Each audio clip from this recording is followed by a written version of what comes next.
Hi, everyone. Thank you so much for joining us this morning, afternoon, evening, wherever you might be. I'm so happy to be joined here by some amazing Indigenous women who are very much changing the atmosphere of educational games with their communities. I'm going to go ahead and introduce myself real quick. My name is Miranda Dew.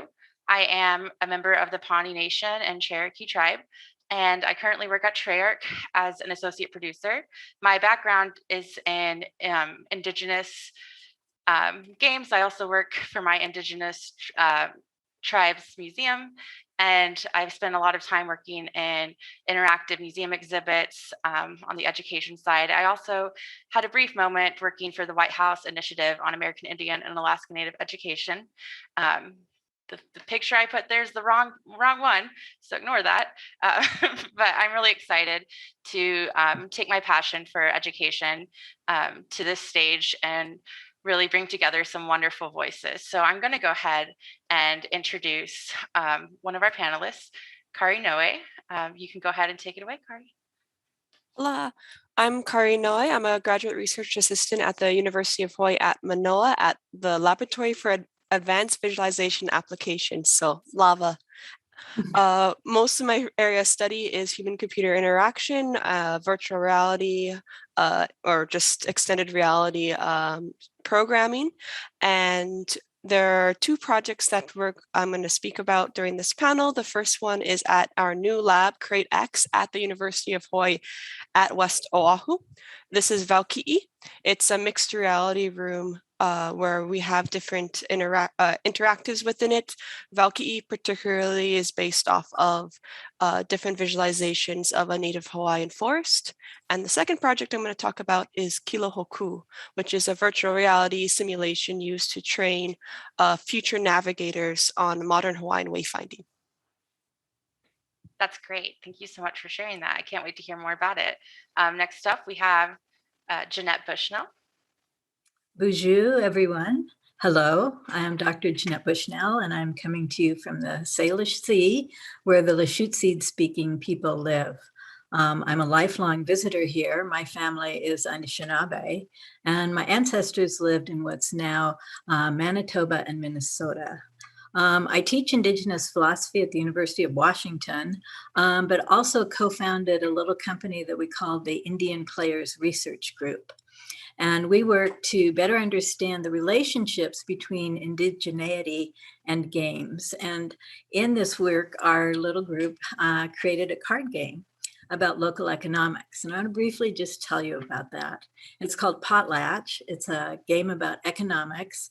It's a strategic educational card game based on Indigenous philosophy. But the primary game mechanic is to share resources. We share resources to meet other players' needs for food, materials, and knowledge.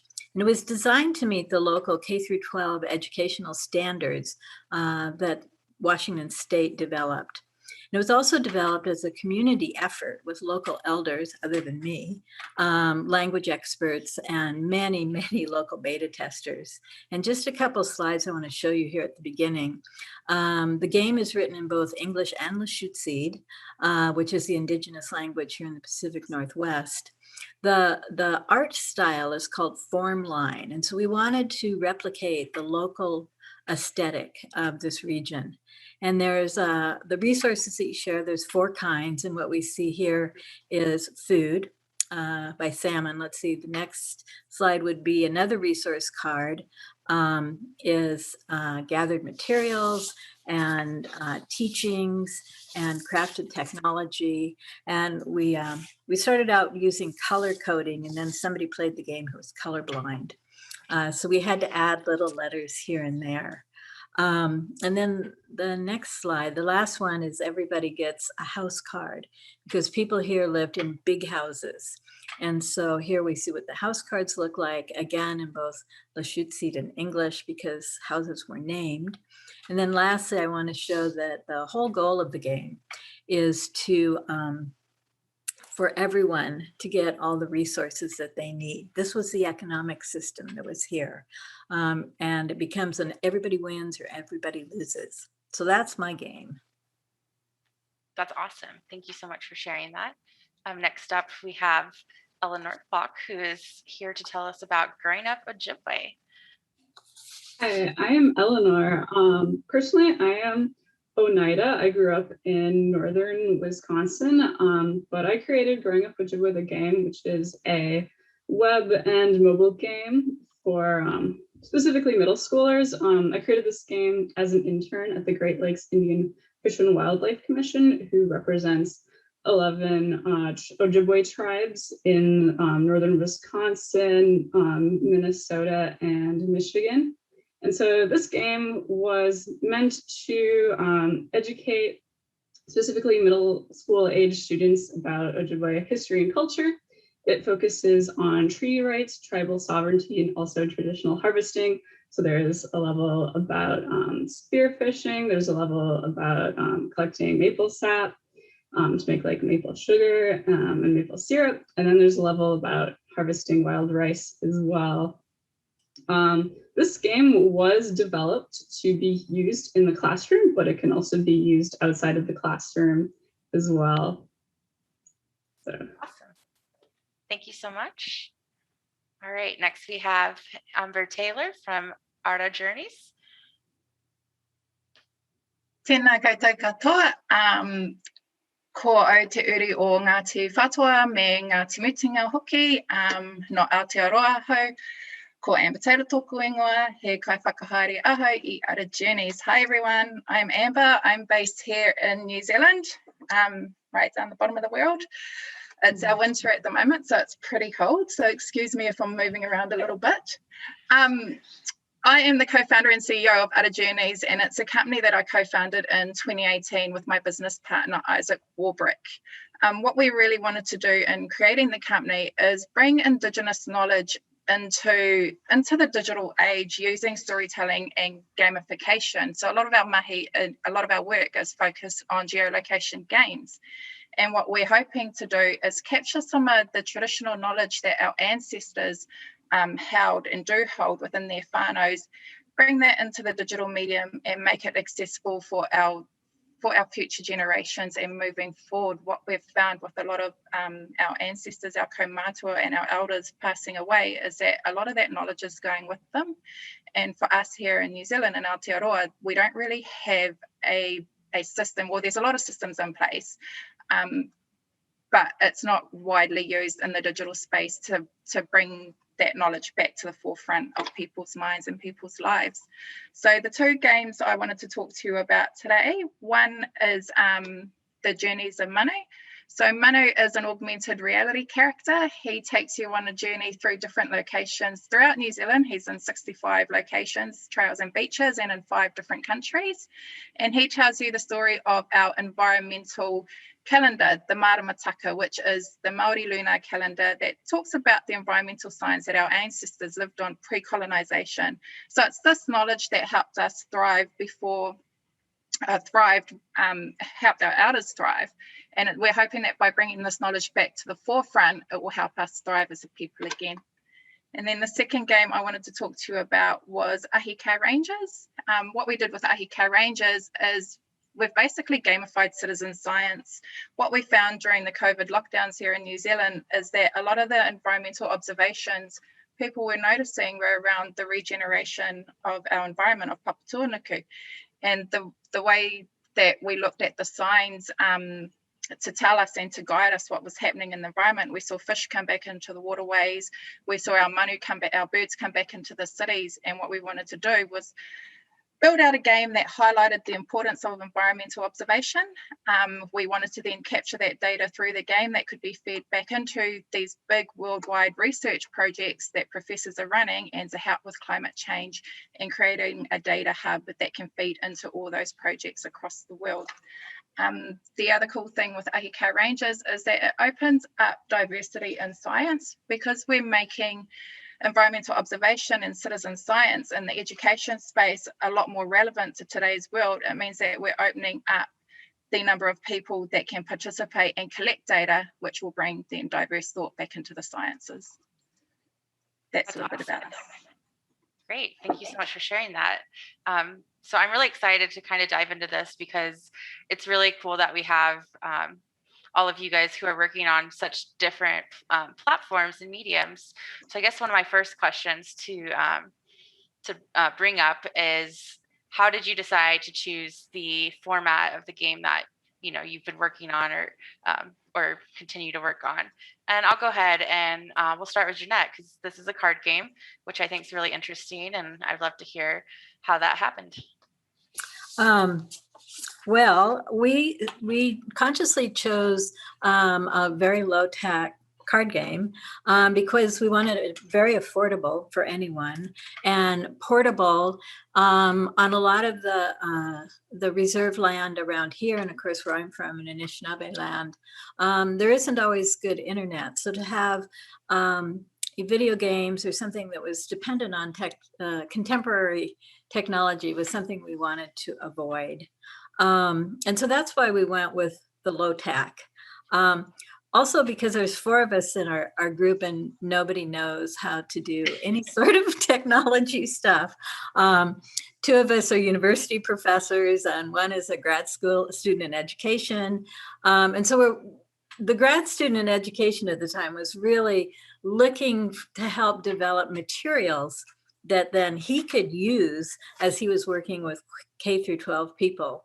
And like in Washington State, we had just developed the mandatory curriculum on Indigenous people. So we thought, well, a card game, you can give it. The other thing that we liked about our card game is we have a set of rules, but the cards are such that you can do anything with them. And so that was our incentive. That's awesome. Kari, can you talk about I know you're using a variety of different technologies and it looks really awesome. I love the touch table and projections. Can you tell us more about what led you to choose those and how it's been developing on that?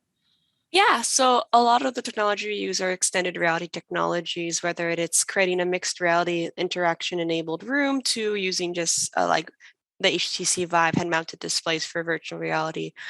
We are very interested in using these kinds of new media technologies to figure out how they can help us. So for instance, for Kilohoku, we have the Polynesian Voyaging Society here in Hawaii, and they go on sails. They have the Hokulea and the Hikia and Alia sailing boats, and they go and they regularly train new crew members and new navigators. But what we found, or what we've experienced, is that they can only train so much people. The conditions have to be right. We found that, tragedies happen, such as a global pandemic or experts in the field passing on before they really should have had more time.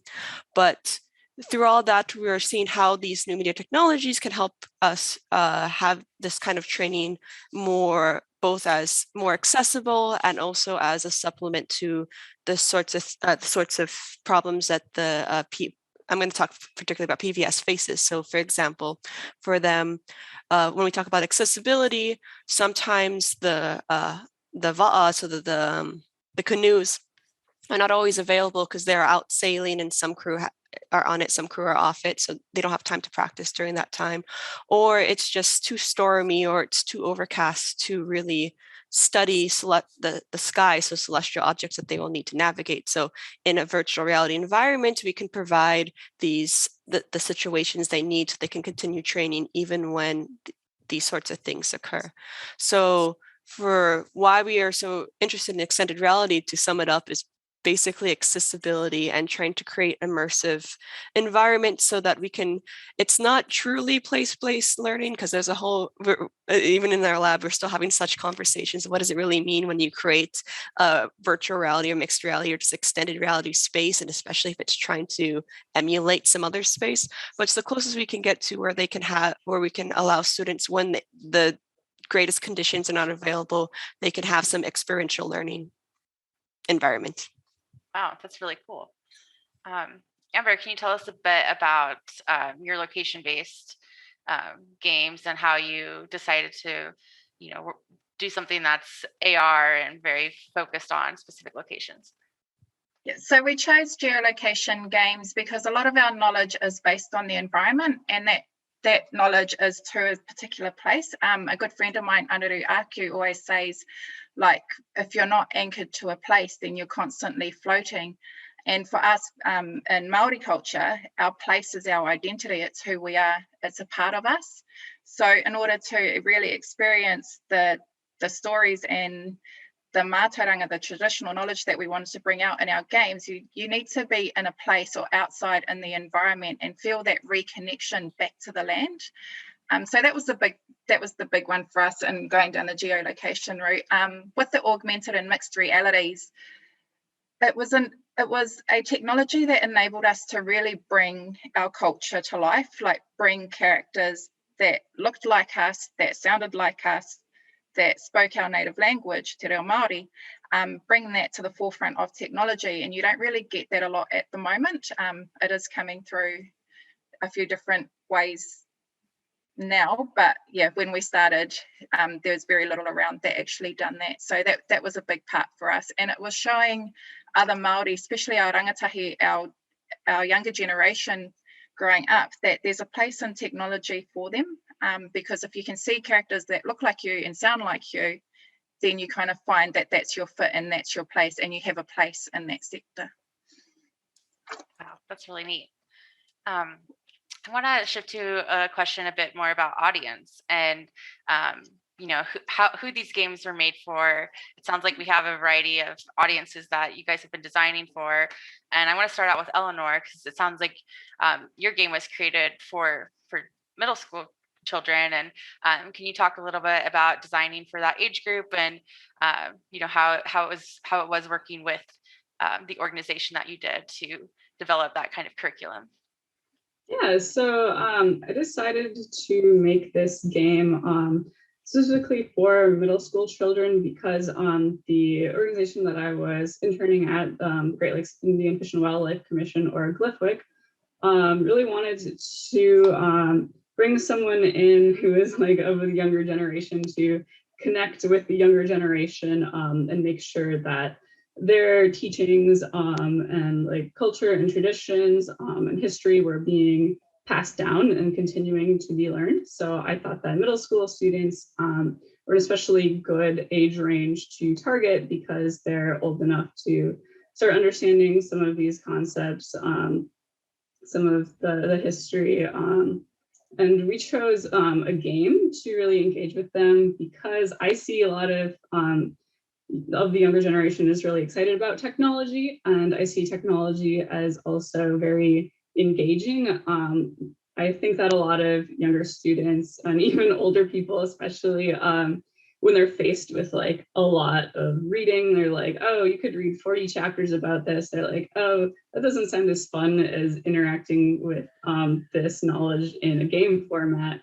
So I thought that a game would be really engaging for middle schoolers, especially, and it can also simulate some of the activities for them in a way that just reading about it or watching a video couldn't. I really tried to make the teachings in the game and the game mechanics line up. So like there's a teaching that we include about a sema and how that when you're offering a sema or tobacco as like giving thanks, you hold it in your left hand. And so in the game, you click the button with your left hand. And that was very intentional to try to simulate some of these real life things through a game, even though the game can't really take the place of real life. But yeah, working with GLFWIC was really awesome. I had a lot of mentors around me to really help with the topics that we were trying to teach through the game. There was a lot of like pre-existing publications that GLFWIC had made for me to take content from already, like things that they had already made. And a lot of these experiences, like harvesting wild rice, are things that I've done in my life as well. So I could draw from that for making the game. And my supervisor, Dylan Jennings, who was the director of the Public Information Office at the time, reviewed all of the content. He helped me kind of state things in a way that would be more correct sometimes if I wasn't too sure on the appropriate way to show that through a game. So I really had a lot of guidance, which was really great. Wow, that's really cool. I love that you were able to like weave some of your own experiences in there. I think that's really special. And I want to ask Kari, your game is, you're teaching about navigation. How'd you decide on like what kind of audience for that to be? I know it sounds like you were developing that while you were in school, but can you tell me more about who is it intended for and how has that been received by people? Yeah, so Kilohoku was developed by myself and 3 others, Patrick Cargella, Jean Lotus, and Anna Sikink. And we started it off as just like a class project, but then we turned into a research project. So, because we wanted to see if we could make a viable tool that PVS could use. So our main audience was university-aged students and adults who were a part of PVS's programs where they were doing crew training, particularly navigation training. So actually, when we first developed the first version of Kilohoku, it was for Iolani Murphy's navigation class at Manoa. So we try to design it in a way so that it wasn't, when you play it, it also, we designed it in a way where a teacher is supposed to be there helping you, guide you, because we didn't want to separate, or we didn't want to put a teacher in it. We still wanted to have it so that a teacher could come and guide you through what you have to know so that you still create that relationship with the teacher rather than it just being AI. But essentially we try to create it in a way so that it's up a level. It has this level and it has this rigor to it, because this one, although it's fun and we gamified some of the aspects of it, it still has a rigor of this is training. We have to make it a bit challenging so that you are learning. Cool. Amber, you talked about, how your focus is on preserving culture and sharing that. I was wondering, is your content, were you primarily making this for Indigenous people to kind of reconnect specifically, or was it also to share with, non-Indigenous people, and how has that worked for you? So with Manu kind of crushed every assumption we had when we built Manu. Originally, the concept and the idea with Manu was that our audience would predominantly be Māori, because that was the knowledge that we were using, that we were feeding through the game. We were working with Māori communities, our local schools, and capturing and co-designing the product as it was. And then when we went to launch, we had so much interest from wider communities and cultures, actually probably a lot more interest from people who were not Māori, but had grown up in New Zealand and had been here all their lives. So yeah, when we originally created him, we thought our audience would be mostly Māori communities. Age, we thought the younger generation, but again, when we went to launch, a lot of the adults and parents really loved the interaction with Manu as well, because they could then take their kids out to parks and to trails and on walks, and they were learning along the way the local histories that were related to that space. And a lot of adults actually didn't realise some of the real rich tribal stories that we have here in New Zealand, even though that they've grown up here all their lives. Yeah. So yeah, started off being a particular audience, and then just grew rapidly from day one. Then we really found out that what we had was something that a lot of people across New Zealand were interested in. Yeah, that's really cool. I think it's always fun to see how our games are perceived differently than what we expect them to be. Jeanette, you were talking about how Potluch was designed to meet educational standards. Can you talk a bit more about what the intent was with that, and if it's being used in schools right now, or how that has come to fruition for you? Yes. So with the group of 4 of us, to some degree, each of us had our own idea of what we wanted to do with this game. And the grad student in education, he was real excited. He might have had big dollar signs in his eyes, thinking, oh, we can sell this to all the school districts. And based on our Kickstarter, which is how we funded it, it did go out to a lot of public school districts. But what we've found in the beta testing is a lot of adults were interested, and a lot of the people who contemporarily practice Potlatch activities like to play the game.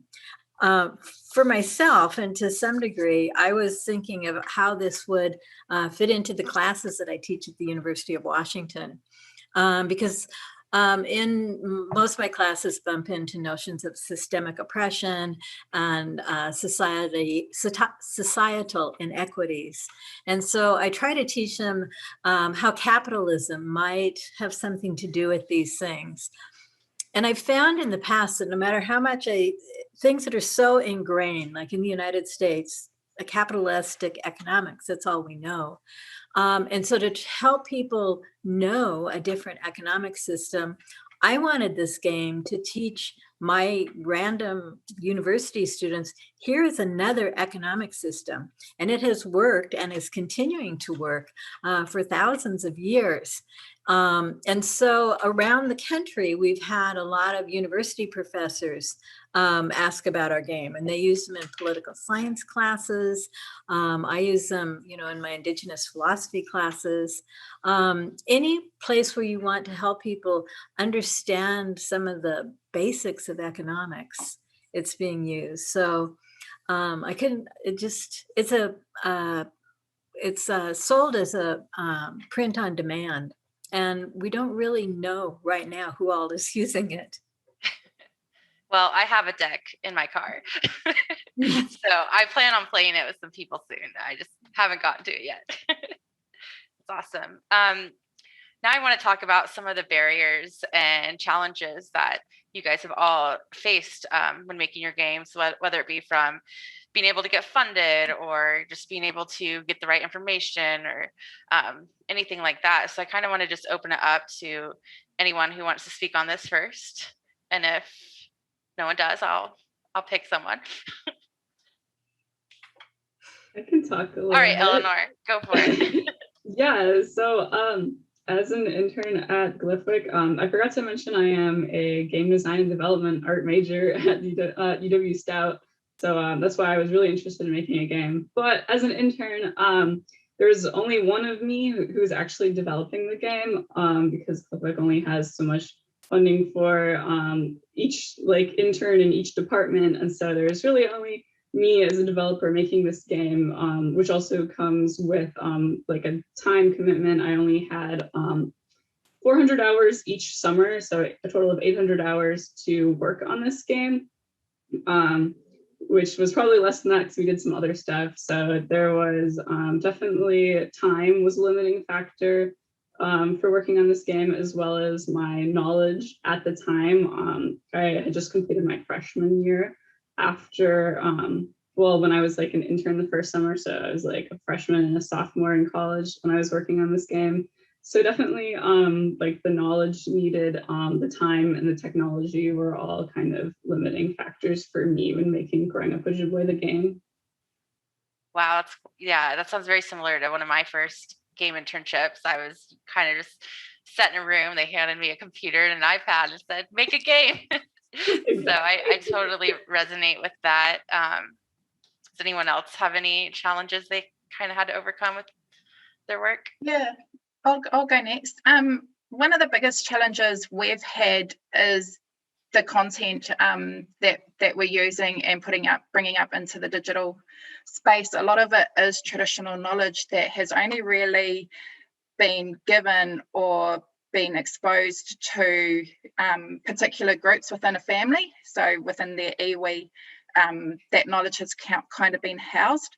So for us, the challenge has been really proving that what we're producing is firstly relevant to the iwi, there is something in it for them and going down this route, but also that we're going to keep it safe. It's not going to be used for anything other than what we've agreed to for it to be used on, making sure that they're fully aware that any content or any stories that they've given to us to use in our games, it still belongs to them. So we don't take any ownership over that content. It is entirely up to the iwi or the kaumātua, the elders that have provided that content to us, to tell us when they'd like it in the game. If they'd ever like it taken out, would take it out, no questions asked. But yeah, building those relationships in that space, and then really proving ourselves to be credible and to live up to what we say we're going to do, has has been a challenge for us getting our projects off the ground. We're making traction now, which is good because, you know, once you kind of work with one group, word of mouth and the rest follows. So that's been good. But yeah, that's been one of the challenges for us. Yeah, I could definitely understand that. I work with our museum, and that's always a challenge, is gaining that trust to be able to take those stories, take those artifacts in my case, and share them with other people. So I really admire you for being able to work with those communities. Kari, do you have any fun challenges you've had to deal with?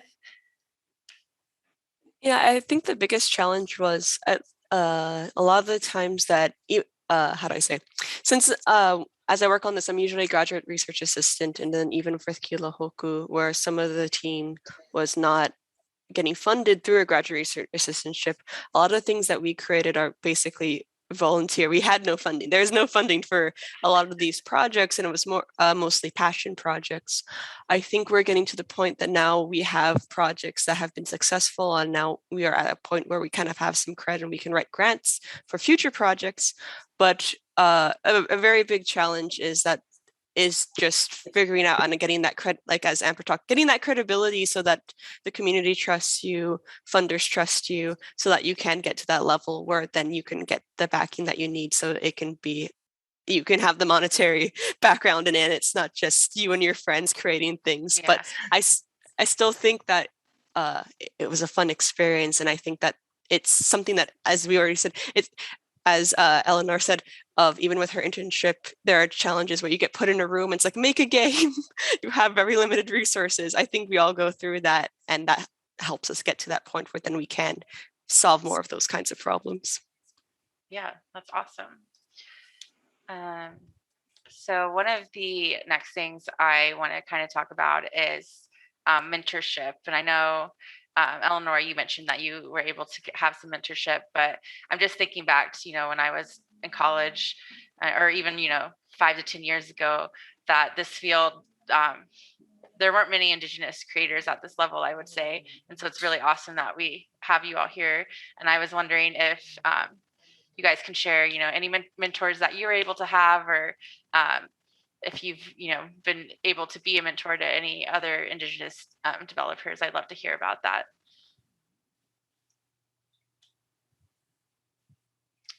Anyone? I have more to Okay, say. good. Yeah, because of creating Growing Up Ojibwe the game, I have actually found a lot more of Indigenous mentors through the community, through the Discord group, Indigenous Game Devs. I've found mentors for game art, and just like role models, people I see working in the game industry on anything, people I can look up to who are Indigenous. And I think that's really great. I'm really grateful for that opportunity that came from making Growing Up Ojibwe the game, into getting to find more mentors, and also getting to be a mentor at my school. I'm a supplemental instructor who teaches in a game design class, and so I get to like talk to all the teams, which is, it's just so awesome. I get to see like 5 games be created a semester by these student teams, and it's just a wonderful experience. Yeah, that's awesome. Miranda, I'd like to make a couple comments here. Sure. So for our game Potlatch, even though one of our members was Snoqualmie, and so he's from this place, he most of the knowledge about Potlatch I was able to share because back in the 60s and 70s, I had mentors out on the outer coast, Quileute, and south of us at Puyallup and Nisqually, who took me, an Anishinaabe woman who's not a local woman, to all these places. And so I was mentored by them in the economic system and the knowledge and the activities of Potlatch.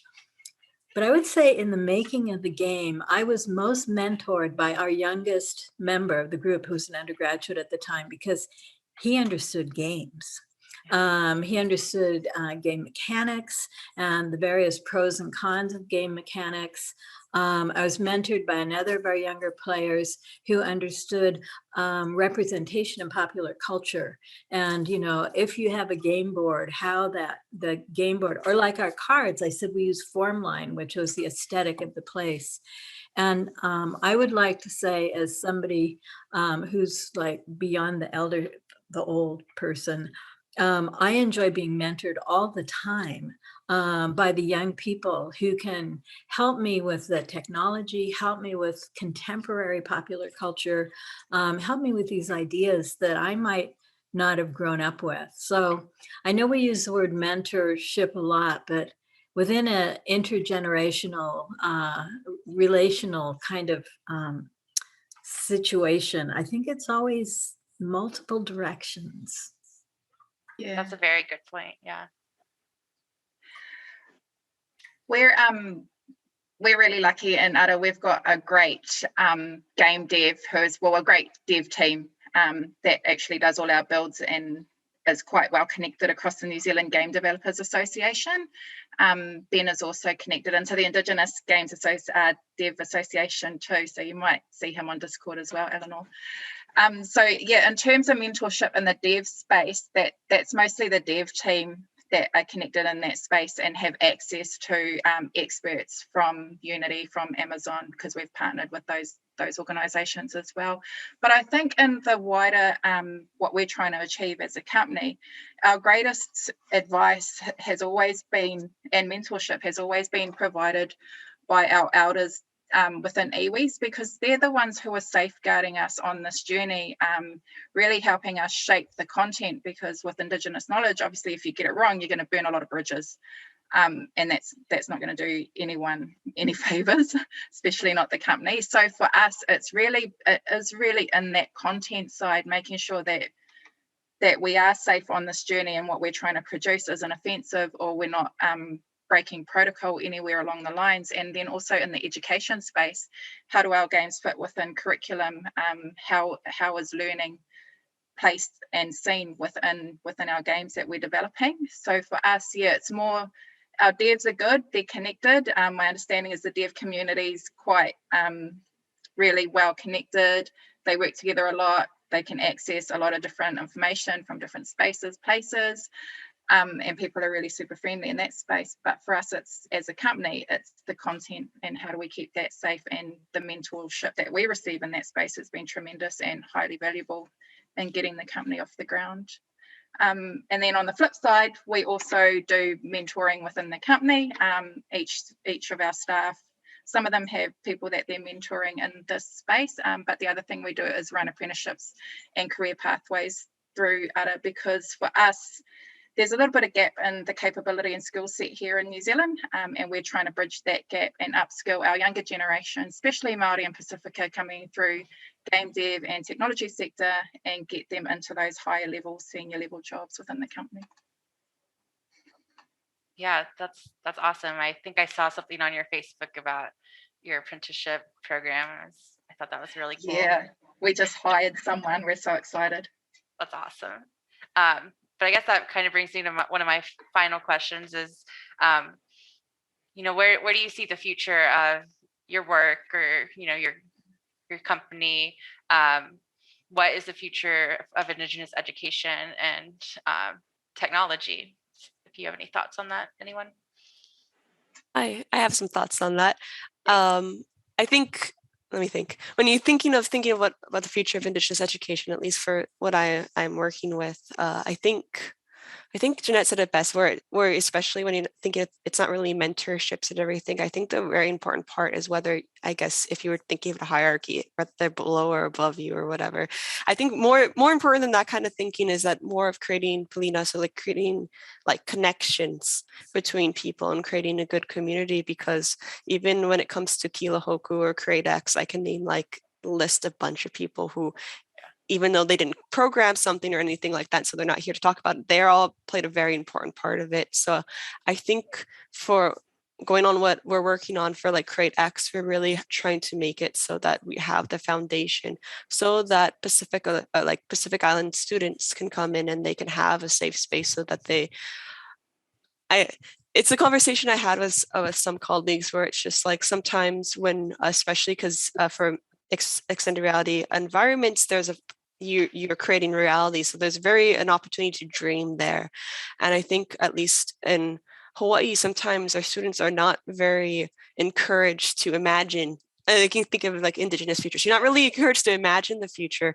And so we're trying to create spaces so that students can imagine, they can dream of a future, and then they can, whether through the visualizations or the interactions, express and really think through how we're going to solve problems, how are they going to deal with social issues now, social issues in the future, sort of thing. So I think that's really for not so much just, okay, we're going to train you how to navigate, which is very, very important, but I also think a very big goal, at least to myself, is creating a foundation so students can learn to have the skills, so then they themselves can teach, they can dream and do all their things. So I think that's very much where we're heading to for Create X, and then also just personally, wherever I end up, that's the path I want to go on. Yeah, that's definitely a very important thing, and I do think we're all working on building those communities where we can all create places where other people can create. And I think for me, I do really want a safe space for Indigenous creators, because I feel like there's often opportunities where our stories can be stolen and we're taken advantage of just because people want to profit off of Indigenous stories. And so I'm really thankful to have women like you who are fighting the good fight and making some wonderful games, and really bringing those stories and knowledge to the forefront on your own terms. And I think that's really beautiful. But yeah, does anyone else have any remarks on where they hope to see Indigenous educational games in the future? I'll go next, Miranda. Okay. I think in New Zealand, it's going to get a lot bigger, and I think it'll be a lot more visible here, because there is this shift or this movement that's currently happening where we're bringing back our traditional, like our New Zealand histories and our stories back into curriculum for younger generations. There's a revival of Te Reo Māori, so that's going to become part of school curriculum. We've just recently had our own Matariki holiday, which is the Māori New Year, made a public holiday, which starts next year. And I think having these little traditions brought back to the forefront for people is really going to open up that space for Indigenous knowledge and Indigenous in the education system. And then again, if we're seeing this happening in the schools, there's going to be a lot more of our future workforce coming through with a wider perspective on views and on culture and what makes New Zealand great and our cultures here. So I think, coming through the generations, we will start seeing more Indigenous games, more around the Indigenous education and knowledge in New Zealand. So I'm really excited. Yeah, that is very exciting. I can't wait for that too. Well, I think we're coming up on our last couple of minutes, so I want to give everyone an opportunity to share any of their websites or socials, plug their games or companies one last time before we go. We will be doing a Q&A afterwards, so please join us in the Q&A room. But yeah, we'll start off with Eleanor. Yeah, I'm Eleanor on ArtStation and on Twitter. My name is just Eleanor Falk, spelt as you can see on the screen here. I think that's all I have. But Great. You can find links to all my stuff through Twitter or ArtStation.